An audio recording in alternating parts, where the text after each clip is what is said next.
Fitsum Arega joins me now live from Washington. He's the Ethiopian ambassador to the United States. So thank you for joining us. That airstrike killed as many as 30 people on Tuesday. The government keeps changing its narrative, first calling it fake news, then admitting to it, but claiming it only targeted fighters. However, CNN has seen many images and interviewed people on the ground who witnessed gross violations. The youngest victim was 2 years old. Ambulances were blocked and shot at on the way to the hospital. Why? Thank you, Becky, for having me. First of all, the government is working hard to review the facts related to the recent allegations surrounding this recent development, especially the emergency response. The priority of the government is addressing the humanitarian challenges in Tigray. To this effect, the government have been doing its best, allocating additional resources, but here comes at the conclusion of a very democratic we have this situation.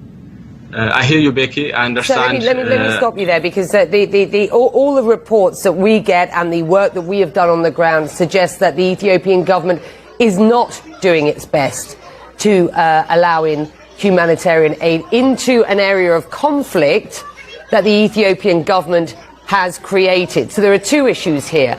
Aid agencies have continued issues about humanitarian access, and this conflict has been caused by your very government. So let's start with the conflict itself. When will it end? Why is it still ongoing? So to put the facts straight, first of all, it's the TPLF extremists that started the attack in November. And we're having a continuation of what transpired there. So the government of Ethiopia has responded like any government in the world would do to stop the terrorists destabilizing our people.